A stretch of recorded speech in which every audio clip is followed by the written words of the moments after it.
Tekanan terhadap keberadaan sumber daya hutan di Indonesia semakin meningkat seiring dengan pertambahan penduduk dan kebutuhan atas lahan-lahan pertanian. Hal ini menimbulkan banyak masalah seperti penurunan kesuburan tanah, kekeringan, erosi, ancaman bagi industri ternak,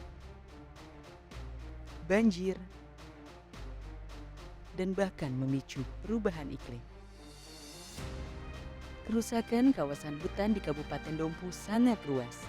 Perkembangan produksi jagung secara masif di kawasan ini tidak hanya terjadi di lahan-lahan milik masyarakat atau yang dikenal dengan sebutan tegalan, tetapi juga merambah ke kawasan hutan yang umumnya secara ilegal dan cenderung mengubah tutupan hutan yang sebelumnya dikelola secara lestari oleh masyarakat.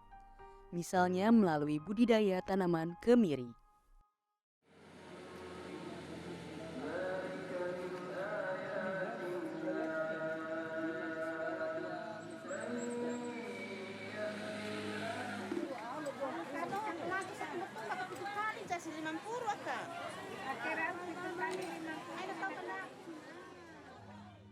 Di antara petani Dompu yang sedang gandrung budidaya jagung secara monokultur, ternyata masih ada sosok petani yang tetap kukuh mempertahankan pola tanam agroforestry. Beliau adalah Pak Zainuddin. Pak Zainuddin adalah salah satu di antara sedikit petani yang memilih untuk membudidayakan tanaman kemiri di antara jenis pohon lainnya.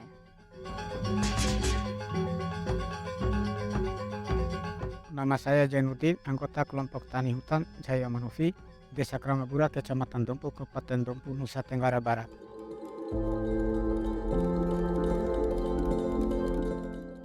Yang pertama, tanaman ini kasihan, Pak. Kalau memang saya tebang ini bagaimana?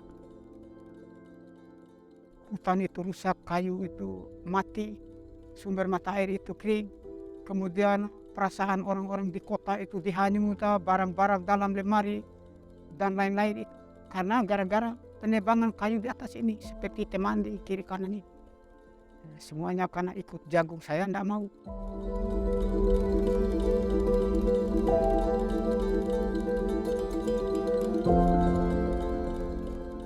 Waktu Menteri Kehutanan atas nama Hasrul Harahap beritakan di TVRI itu, petani itu tidak bisa miskin karena menanam pohon sebesar jarum kecil bisa menghasilkan uang banyak.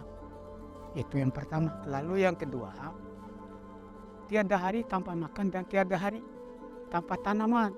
Akhirnya muncul pemikiran saya tahun 91. Harus beginilah saya.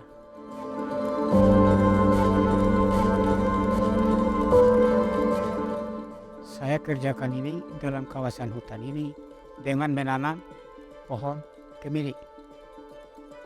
Karena saya melihat pohon induknya itu bagus buahnya, sehingga saya kembangkan sebanyak 50 pohon. Yang hidup sampai hari ini 37 pohon.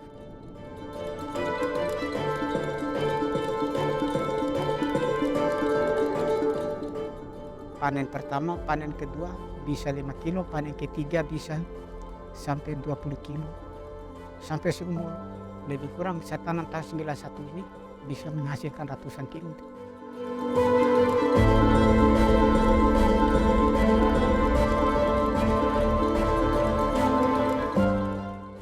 Dari tahun 2019 kemarin, dari Dinas Kehutanan juga akan membantu memberikan bibit durian sebanyak 100 pohon.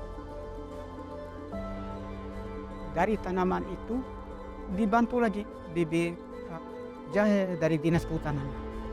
Ada durian, ada rambutan, ada alpoka. Dari tahun 2019 sampai hari ini saya terima bibit itu setinggi sekitar 40 cm. Sekarang sudah mencapai 2 meter lebih. Berarti tambah bagus dan itu adalah kebanggaan bagi saya.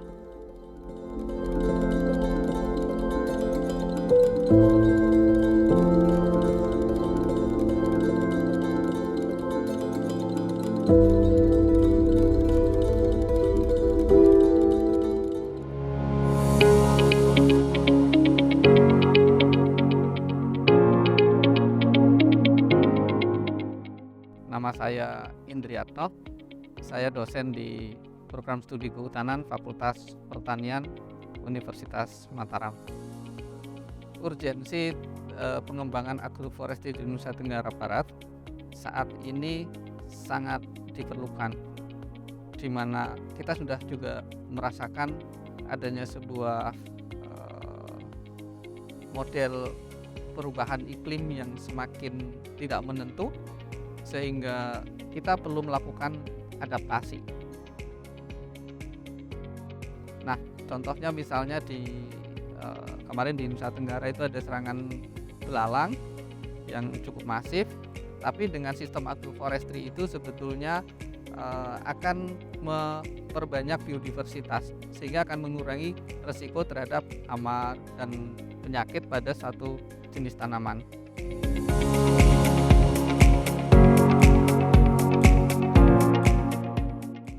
Menurut saya sangat baik yang dikembangkan oleh Pak Zainuddin.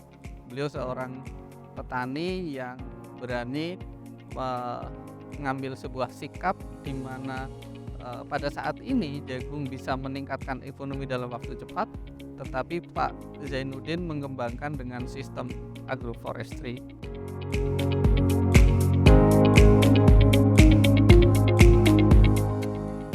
Nah, ada salah satu yang bisa dipetik pelajaran yang dilakukan oleh Pak Zainuddin, misalnya ketika dia mengembangkan tanaman kemiri dengan pon-pon, yaitu jaya-jaya. Agroforestry yang ada di Nusa Tenggara Barat sebaiknya dikembangkan. Melihat potensi tanaman-tanaman yang dikembangkan oleh Pak Zainuddin itu bukan hanya tanaman pohon, tapi juga dikombinasi dengan tanaman pertanian.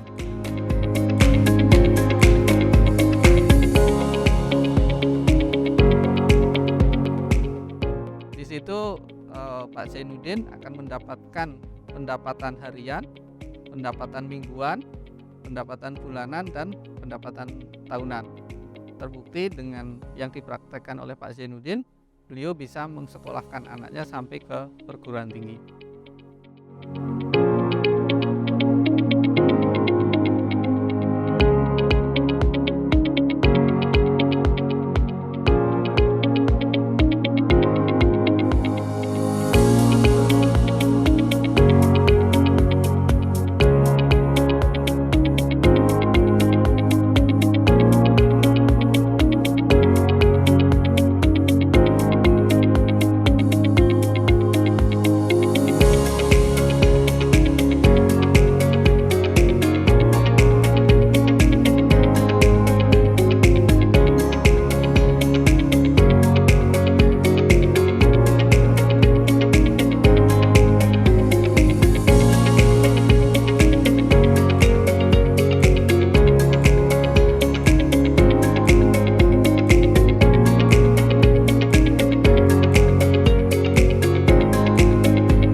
Dompora fati